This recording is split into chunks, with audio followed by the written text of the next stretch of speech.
All right, welcome back, everyone. Episode 3 of the Rally Report podcast. Got a special guest with me today. I'm really fucking excited to talk to him. World number 77, England's golden boy, England's only hope for squash, Sam Todd. How you doing, boss? Good, mate. How are you? Good to be here. Yeah. So let's get right into it. When's your birthday? How old are you? I'm 18, so March 21st, 2003. So I know we spoke a little about it yesterday. So you were thinking about playing the U.S. Junior Open, making come back to the junior scene, but you've fully transitioned into the adult professional PSA. Yeah. Right now, when did you make that decision? I think fully it was around 16. Just as like was. I mean, it's different in England, but when I just started college, I had so much more free time. And I was doing like a lot of online work. So when I was away at tournaments, I was hardly ever at college really. I hardly ever went. So then I could just. Wait, you started college at 16? It's different in England. So like, wait, explain it to me. So our high school finishes at 16, and then you go to college for 2 years, and then you go to university when you're like 19. I think. Okay.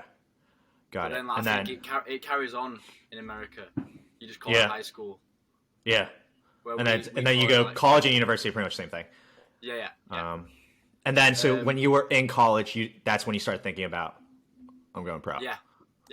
Because I thought I had so much more time on my hands, which means I was able to get more training in, and I had just a lot more time during the day, and then a lot more time to travel as well. And then, I started, I think, for at least a year or just less. I started playing a few more tournaments, and then I was playing a few European tournaments, and I've played like a few. I actually had a few. I had 3 10Ks I had 2 in Canada and then 1 in America, just before COVID just happened. Mm-hmm. So then I was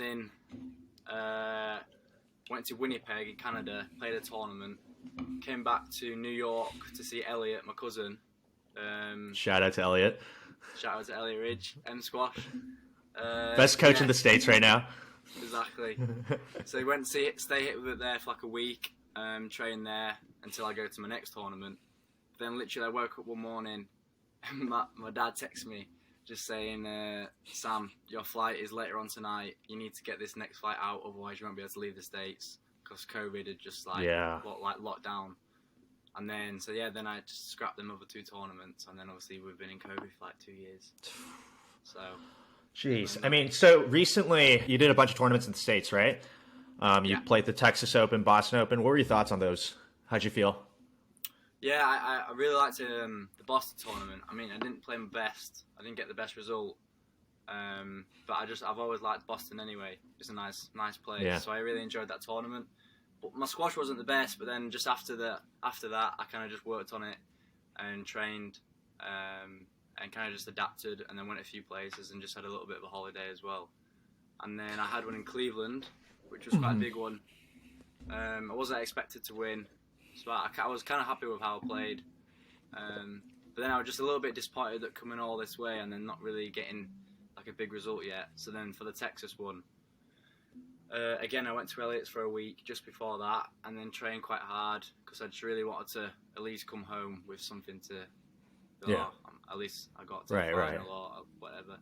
So I played better there, and I was. You had a good result there, yeah. Yeah, so it ended on a high, really. Yeah. That's good. Give us a run through on because I mean you're traveling you're gonna have to travel all the time now as a professional. Like, how do you? Yeah. Give us the day in the life on a tournament day. Like, how do you prep up and all that?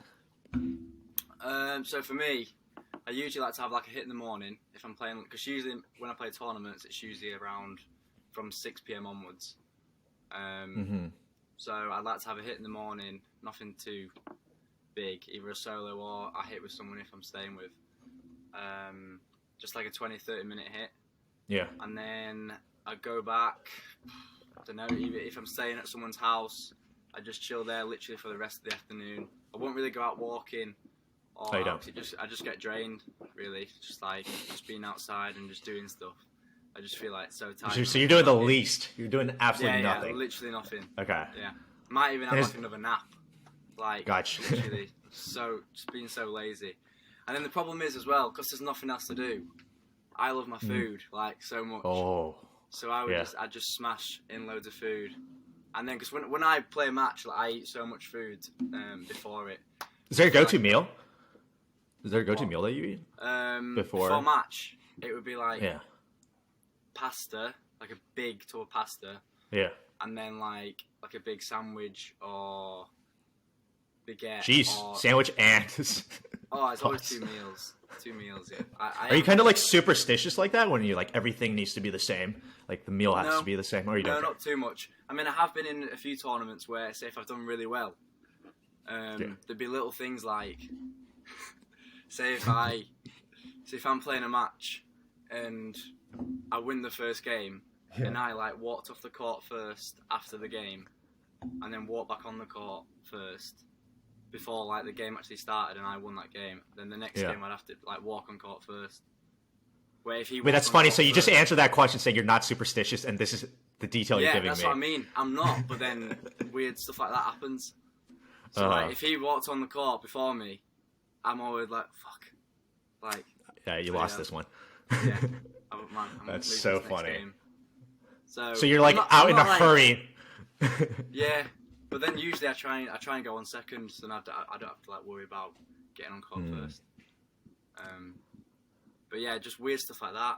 Like when I played in Texas, I was 2-1 up, and then I really had to change my top. Who are you playing? This was in the final against Rory Stewart. Okay, yeah. So I was 2-1 up, and then I really had to change my top because it was just soaked. Because we had like 3 brutal games, and I was already in my head thinking, man, this is a different top. I'm leading. I'm 2-1 up. What's going? So then that was already in my head, and then from then on I lost. So I blame the top. Don't even blame. Oh, this is the one you lost in 5, right? Yeah. So it's got to be the shirt. Oh, of course. It's got to be the shirt. Definitely that. Dude, so you're 18 right now, and you've fully embarked on this professional journey. Doesn't it get lonely? No, people ask me that, like, do you not get a little bit bored and stuff? But then when I'm like, I don't really mind traveling because I like going to new places and like meeting loads of new people and stuff. But then when I'm at the tournaments, like, I'm mates with most of them there anyway. Like, in Texas, there was a group of lads there that, and we all just got along together. Went to the basketball game after the tournament. Oh, so that was fun. It was really cool. Yeah. And then obviously, like, when you're out there, you just kind of meet new people that might not even be like connected in squash. You just kind of end up chatting to them. So it's good. But then obviously, like, you miss like your mates back home, and then obviously your family if you're gone for quite a while. But then obviously, lucky for me, Elliot was out there, so it was good to see him because I hadn't seen him for like 2 years. So yeah, they kind of just meet new people. It's not too bad really. If I'm going right away, then it gets a bit.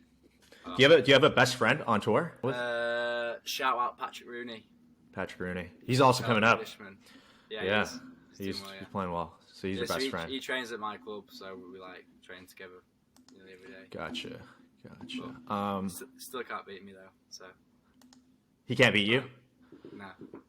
Dude, that's what I'm saying. You're literally the only hope for English squash. No, I'm fucking kidding. No, but actually, let's go into that for a little bit. What do you think the issue? I wouldn't say it's an issue, but what's happening? Why do you think England hasn't been able to have the likes of James Willstrop or Nick Matthew come up again? Yeah, I don't know. Like, it's a difficult situation because obviously I don't know what it was like back when James and Nick and like Peter Barker and all of them were like training and coming up. I just think now there's like the Egyptians. There's just so many more juniors than we have. And they're just, I don't know, it just seems like that from the early age, the Egyptians just are so much better than winning. Like, if you're looking at the British Opens, it's crazy how much like they want to win over some like the Englishmen's or whatever. Do you think it's a little bit of a desire thing? I think so, yeah. Like, because we have like some great players, but then obviously, I don't really know. Obviously, Egyptians, that their sort of number one sport is like squash. Like they dominate that. But like I don't know because it's hard because so like at the moment we have like good group of like English players. Yeah. Like around like the top 50 level, but there's none like obviously like you say that was like James and Nick that are kind of dominant. Like, but hopefully, don't know. Hopefully I can get up there. A few others. Hopefully Pat.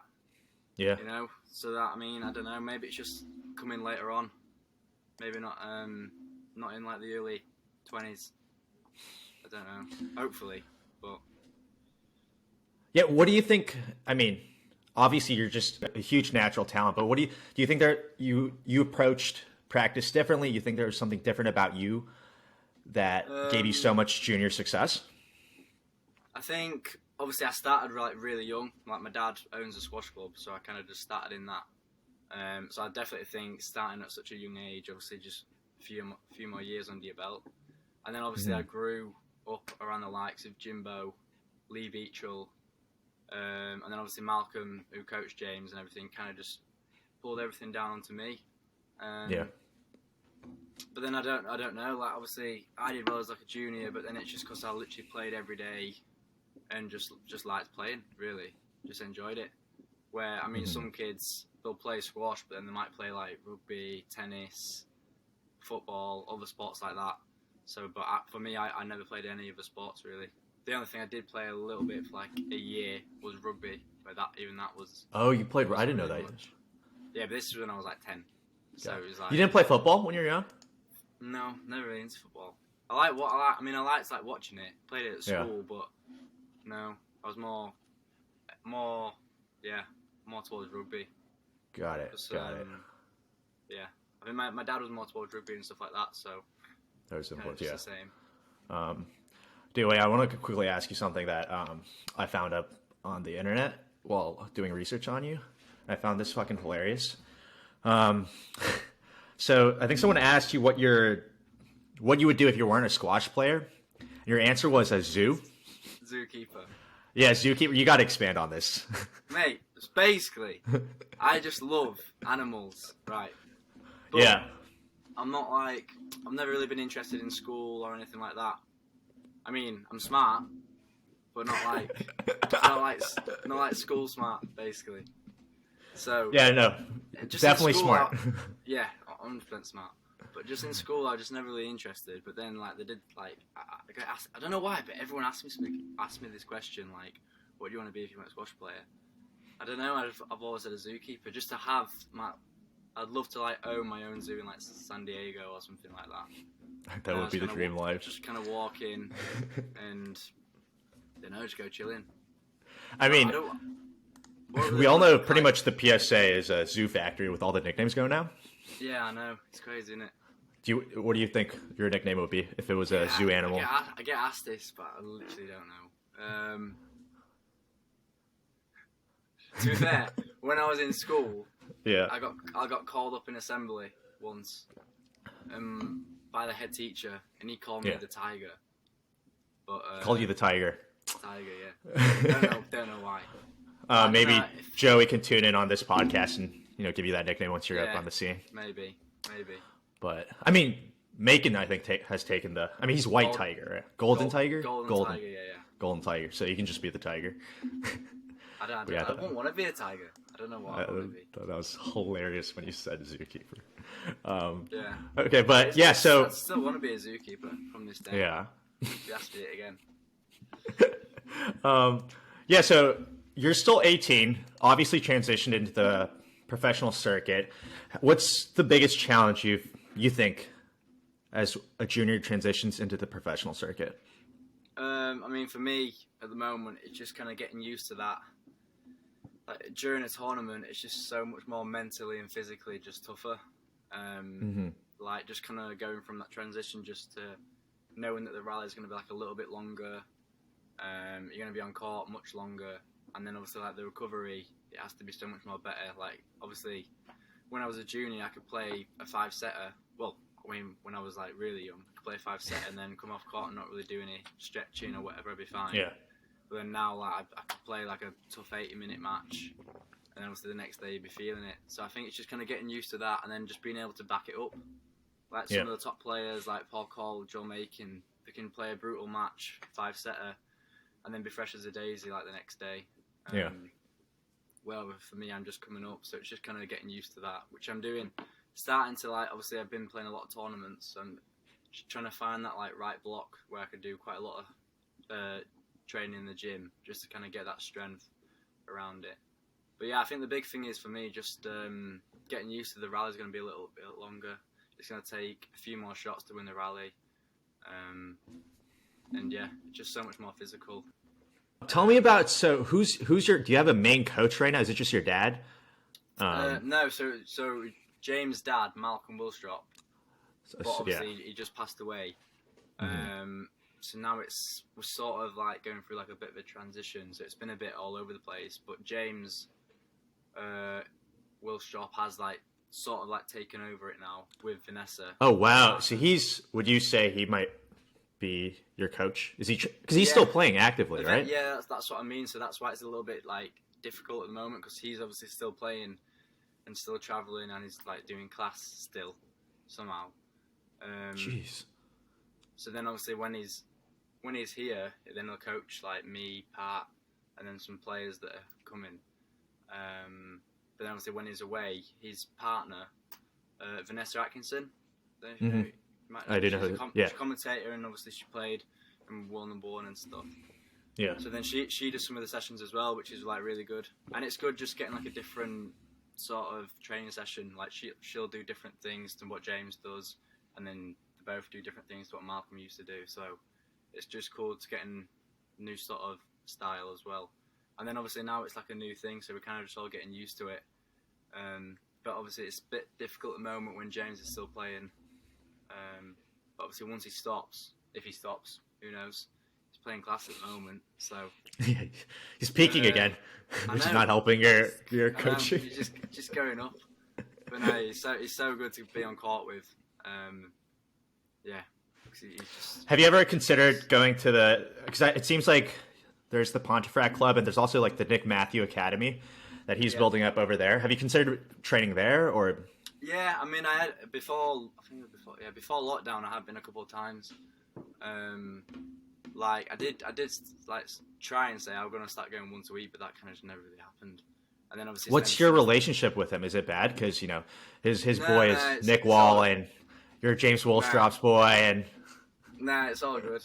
Nah, we get on well. We get on fine. Yeah. Like obviously that James and Nick had like a massive rival, but like I think as players, like they both respect each other for what they've achieved and everything. So it's all good like that. So he's been good to you. Yeah, he doesn't hide any secrets to you. No, not that I know of. But yeah, and obviously then he coaches a few players as well, which I'm good mates with and get on court with them as well. But yeah, I want to start going over there a bit more. But other than since the whole Malcolm thing kind of happened, it's just been set a few things back really. Just we still can't really get used to a few things really. Just a bit weird. And then, do you guys ever train as a whole England squad as a team? Like yeah. In the National Centre? Go to Manchester, which is like 1 hour away from me. Okay. And that's where they do like England squads and England camps and stuff like that. So yeah, like they were doing it like once a month, I think. Like for like you go over there for like a few days and stay in the hotel and everything. They'll pay for that, and then you'll train there with different people. So that was good, just to like. You could train at your home, and then you come away and train with different people. Yeah. Some of the boys from down south and the girls as well. So it was good. It's good. Gotcha. Dude, so okay, let's talk about your sponsorships. For someone who's aspiring to become professional, you want to give us some insight on how you got your sponsorship? Because I also know you got a sweet, huge Adidas deal, which is unheard of in the squash community. You want to give how'd you nail that one? And how do these sponsors help you? Well, I think that all kind of comes down to my dad. Really, he's got a big mouth, so he can talk a good game. Really, and obviously he's been involved like with the squash for like 30 odd years. Because he manages James. He used to like manage Rami. What? He managed Sirav at the moment. Sirav goes off from Oh, India. wow. So he's like the business guy. Yeah. So he's like a manager. He used to like manage a few. He only manages, I think, 2 players now, I think. well, me and a few other players. But like a few years back, yeah, he used to manage quite a lot of players. So I'm sure he's getting you the sweetest deals out there. He tries to, yeah, to. I just let him do his business. He likes to drink, so plan is just to usually let him have a drink with him, get him a bit drunk. Do you like to drink?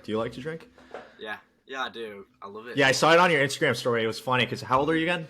18. 18, and he's out here drinking the States. Yeah, I know. Getting the fake IDs.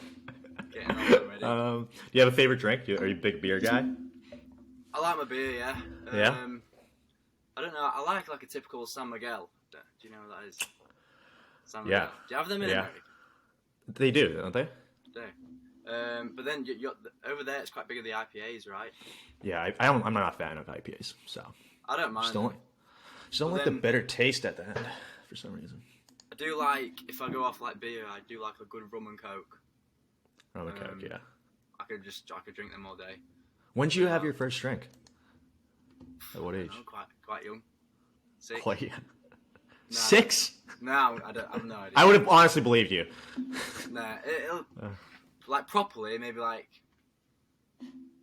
14. I think I had my first one actually at the Pioneer. After their Pioneer, what age group? I think it was like when I was like 16, because they have like huge. Dude, what is the like drinking age over there? For the Pioneer, this is the one in Germany. No, yeah, Germany. Is it 18? Yeah, I don't know. I just remember going to that, and then they were saying, yeah, this event is pretty much all about the after party here. And I was like, word. But yeah, I remember playing the Pioneer tournament. It's a good tournament, that. And the Dutch was cool. Yeah.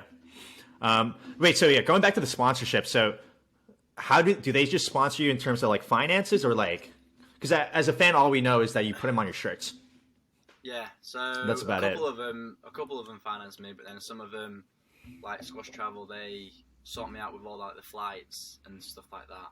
I did have my college sponsor on me, but obviously I'm not at the college anymore because I'm too old. But then they just basically let me get time off. Like, say if I was going for like a month, they'd just allow that, and then they'd send me work online and stuff like that. Yeah. And you used to be sponsored by Squash TV, right? Yeah. Not anymore? No, not anymore. I don't really know what they actually did. I don't really get why I had them on my t-shirt, to be honest. Because I remember at the time, I think they were sponsored by Salmon. So I had Salmon clothing.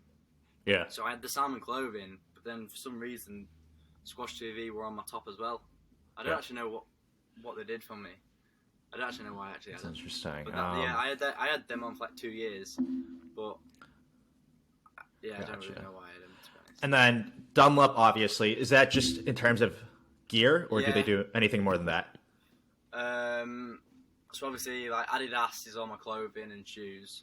So Dunlop is just like my bags, rackets, strings, and all that stuff, etc. So when you sign a deal with them, it's requirement that you have to like show off their gear. Do you have anything you have to do on your end? Yeah, I probably don't do it much. I'm not really the best at advertising stuff. I need to start actually, like my Instagram. I need to start posting more stuff for. Yeah, Sam, your Instagram shit. It needs to be better. There's only one squash picture on. Yeah. And it's, but I'm working on it. I'll post a few more tonight, I think. But, awesome. Yeah, I mean, I've been sponsored with Dunlop all my life. Like I remember, like when I was like dead young, they gave me a sponsorship, and then from then on, I've just stayed with them. Got a really good connection with them, and yeah, I think I'll just stay with them forever. Really. I mean, they sponsor. I feel like they're like really exclusive with like who they sponsor, and like they sponsor. They know who to sponsor. They always sponsor the top guys. Yeah, they're very clever. So it must be pretty cool. Yeah, I've got a really good connection with them as well, so it's a win-win. So, it's good. Gotcha. Have you ever considered moving? Have you ever considered coming to U.S. college for squash? Because it's been a big talking point in this podcast so far about college squash in the States, because it is growing. And being that you are pretty young, have you ever considered that? Yeah, I did actually. Have schools reached out to you? Yeah, I've got. When I was at the British Open and the US Junior Open, like Harvard and Yale, they gave me like their cards. So, but then I've never really been interested in like the academic side of it. But then randomly, right? I don't know. This was like a few months back. I was like to my dad, Dad, I won't actually mind, going to Harvard. And he was like, well, do you think you'd be able to get in? Because you're not, up here. Would you be able to pass? Would you be able to pass all the exams and everything? I don't know, but I'd like to try and maybe see work out a deal with squash and stuff like that. Yeah. But then, me not like really processing that, like to get into Harvard, it's like it takes like a while to do all the stuff. So obviously, like we email the guy. My dad's thinking like, you've got no chance getting in this late, blah blah blah blah. I'm like, I'll just give it a try. So then he comes back. He was like, yeah, when do you want to come in? 2023 or 2024? And then my dad was like, no, he wants to come in this year. He was like, oh, you've got absolutely no chance. So it was like, if I did go, it'd be like in a few years' time because there's just so many people that are lined up to go. So that went out the window. So that's ruled out now. Yeah, I mean, I like James. I think he's studying. I don't know if he's still studying, but he did a little bit of studying like later on in his career. Yeah. So I've always thought like that, like doing it later on rather than going right now. Because I know Victor's at Harvard. He's he's in his last year, I think. Yeah. Yeah. That's pretty cool. I mean, that would be pretty cool if you were going, but I mean, everyone has different paths to it. It would. But I just let's talk about the tour a little bit. Do you like watching squash or not really? Yeah, I love it. Yeah. Yeah. Do you have a favorite player? I mean, for me, it's usually like more like the shot makers, because just like find it a bit more similar to your game. Is that why? Yeah. Obviously, I like to play a bit like quite creative. Obviously, I love watching Jimbo. I'd say Jimbo's my favorite player because one, I know him like the best, and he's so like great to watch. And I don't really know anyone that don't like watching him. But then I always like enjoyed watching Rami because he was just so. Oh my god. Like he was just different and a bit like bit cuckoo, really, just a bit gone. But I mean, he stayed here. When he came to my house, he'd stay here, and he was just crazy. Like he'd just be. What do you mean? Get into this. So like my bed's here in my room, and he'd sleep down there, and then he'd just be like on his bed. He'd just be singing away because he just loves singing. Wouldn't shut up singing, and then. You're just a genius. Really. Like he'd go on court at the club, and his wrist would just be a joke. This is like when I was really young, maybe like 8, 9. And then because he used to come over here for physio and then do a little bit of training as well. And obviously my dad manages him, so we put him up here. So I had a good connection with him, and then just love watching him as well. Yeah. I quite like watching Fares when he's playing well. Like when he won the black ball. Oh, dude, I think he's so big time. I think he's so big time. I love how he moves as well. It's sort of like so floats. Smooth. So smooth. And then, like, when he wants to like explode, it's ridiculous. Oh my god. And then obviously, like, his racket work is like insane. So when he's I just don't know what's wrong with it. I think he's injured, isn't he, at the moment, I think. He's always injured, and then he comes back, he has a mental breakdown. And then once he figures it out, and he wins one thing, and then he's back to being injured. He's out for the year. Yeah. Because obviously the main thing that was letting him down was like his mental game. Yeah. Like as soon as his head went, he'd just kind of throw the next few points. Like I watched him play Paul Cole once. I think he lost the first game, and then he got a couple of bad decisions, and then for the rest of the match, he just literally was smacking it in the tin. And it was like the semi-final of Qatar or something ridiculous. Oh, I think I know what you're talking about. Is this the one you absolutely just bailed him in the second or third game? Yeah. I think he got told off as well by PSA. But then at black ball, like his head was just so much better. Like he wasn't getting as rattled, and then he was just focusing more on the squash. Do players get fined for? Yeah. Like we get emailed saying like you've got to try for every single point. Like. Oh fuck! So if do they fine? They fine you? It depends how bad it is, really. But yeah. Like you get a warning, you can get like a warning, or you can get fined. But obviously, like, if Did you not just know that. like sack it off and all these people are paying to watch it, then it's just like it looks a bit bad, doesn't it? I mean, I feel like it's more entertaining though. I love watching like Marwan play because I'm always waiting for him to explode and then do something crazy. Yeah, I know. But I mean, it's pretty disappointing that he hasn't been doing it these days.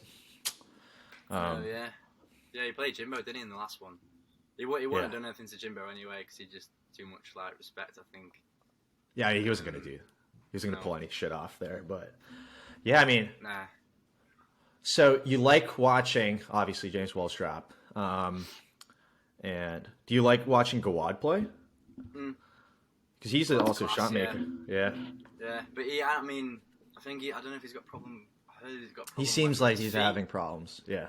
I heard he's got like a condition with his foot or something. Yeah, he's been struggling with the entire year, but I don't know why he's just like, I don't know why he's pressing on instead of just taking time off to figure it out and then coming back. He's still been in like the last couple of tournaments, but obviously then he's losing the like early rounds. Yeah, it's just not helping his rankings either. I heard that it isn't curable. Don't know if that's like a rumor.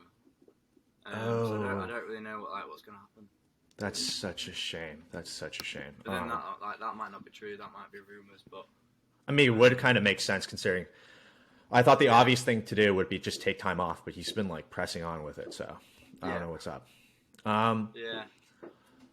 I think it's an interesting time with the tour. I mean, obviously players are injured, but like it's been kind of opening up right now with different players taking the titles. Yeah. And like Paul Cole, Diego. It's been interesting because obviously Mustafa Asali, he's coming up. What are your thoughts on him? I mean, like squash wise, he's like a joke. Like he's outrageous, and like he is like literally a raging bull. Like it's a joke. But then there's just been like a couple of matches where like he's picked up a couple of dodgy bouncers or he's hit like the tin and then like he's shouting like come on when it's like everyone knows it's down and then it's like just stuff like that. It's bothers like, annoying. you. Yeah. And then I can't like imagine playing against it. It'd just be so annoying. And sometimes when the ref don't see it and then the commentators and stuff are saying that it's all down and you kind of can get away with it. Just kind of gets into some of the players' heads and stuff. But then like it's something different, you know. It's like people want to like watch it because one is like a fantastic squash player, and then two is like 20 years old, and then he's winning like the US Junior Open, the World Series final, and stuff like that. So it's a joke. And then obviously like the celebrations and all that stuff. Like I don't really mind that.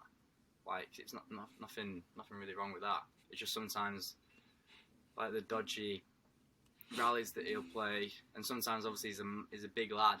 Sometimes he uses his body like a bit too much. I mean, you're a pretty big guy too.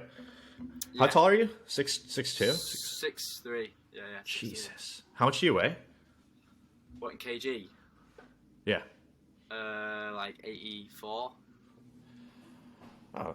84, 85. Is that your ideal weight, or would you want to like? Obviously, I think I'll be heavier because I'm trying to put on like more muscle, really at the moment. So I don't think that's my idea. It's hard at the moment because I'm still growing. I think. Like I literally came back from America and people are saying, "Bloody hell, I think you've grown again." And I'm like, I don't know what to do. I don't want to grow. Wait, how tall is your dad? Is he taller than you? I mean, he was no. He's fatter than me. He's big man, but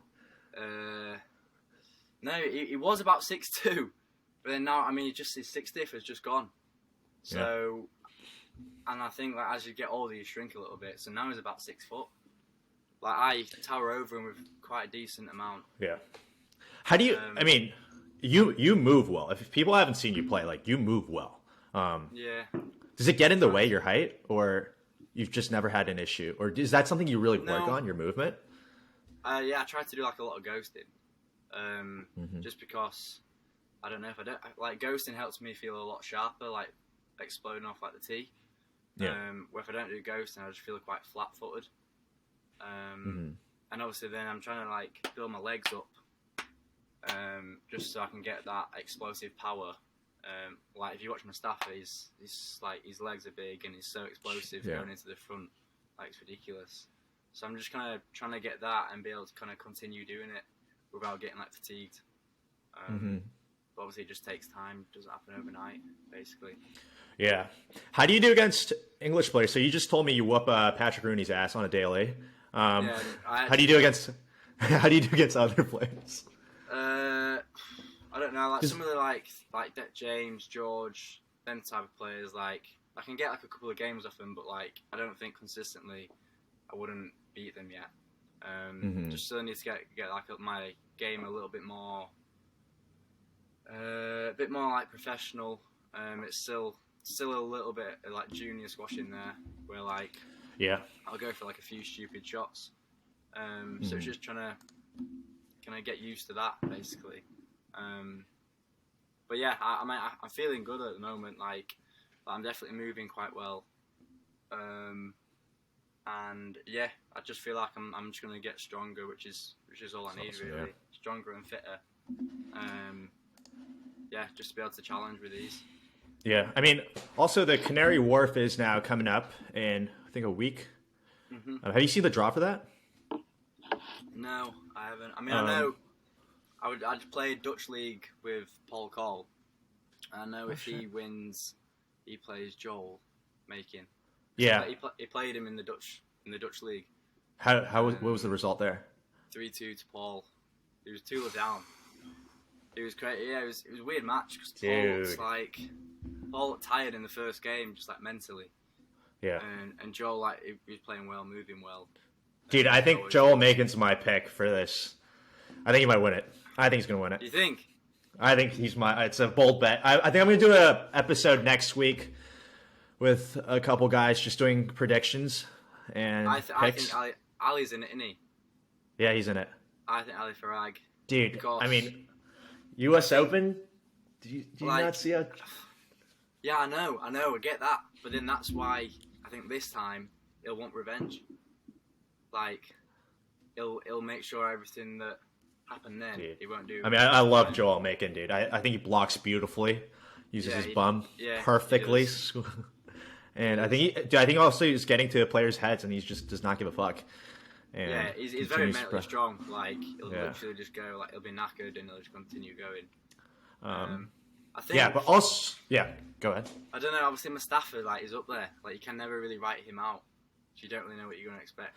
I just don't think he's figured out the Farag situation. No, well, that's he's what like I mean. that's the one thing. That's why I'm saying Farag will win it. I mean, if Joel plays Farag, then I feel like because Farag lost to him last time, he won't want to lose to him twice in a row. I just think Joel Makin is the only player who would be the best bet for the final to take down, unless Marwan's not shitting the bed and playing well. Yeah, because you just don't know with him. He can come back and be class, or can come back. Oh, also he just never loses to Farag. So to be fair, that's true. That's a mental thing there. But then Marwan, he's so up and down. Like, he can come one tournament, either win it or just be playing insane, and then come to another and he just looks like he can't even be asked. I mean, when he's on, it's beautiful. Now, I need to touch on the most important thing. Why are you not the wild card for this event? And why did they give it to Charlie Lee? Is it because you shit the bed in 2018 wild card? Basically, yeah. Basically, literally. Why didn't they give it to you?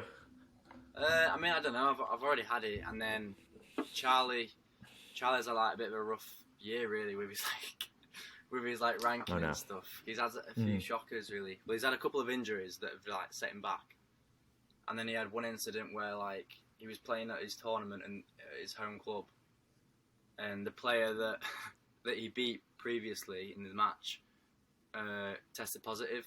Oh no! So then Charlie was in the semis and then had to pull out. So that was quite a big tournament that he had to miss. And then he just kept on, and then he rolled his ankle the next week, and then was out for a few more weeks, and then he just don't know really, because he's a great player, but he just had a few. Have you played him? How do you do against him? Never played him. Never played him. No, never played him. I think I've played a game with him in training, just a single game, but no. I mean, he's never been in any tournaments. Because obviously, because of his situation. He's either been injured or his ranking has just been quite far down. But that's so unfortunate. Been You've been texting texting today actually. He said he's excited to break into the top 300. So he's buzzing for that. I mean, just him playing in the Canary Wharf will probably get him ranking points, right? Yeah, 100%. I think he needs it. He definitely needs it. Because he just needs that just so then he can start entering a couple like the 10Ks. Yeah. Rather than trying to get wild cards all the time. I'm just bummed out that you're not freaking playing in this one. I know. Oh, also, no, that's why actually. I wouldn't have been able to anyway because I had the British Open one. You got the British... Oh, you got the British Open? Yeah. Wild card? Yeah. Who'd you play? George Parker. Lost. Played alright, but could have played a little I also love watching that guy play. Yeah, he's mental. he's a nutter. The thing is, if you actually speak to him off court, like, he's sound. Like, he's not. Dude, that's funny. He's not as that angry as he seems on court. Oh, really? I just love when he. I was looking. I think I was so hyped for the match with him and Asal.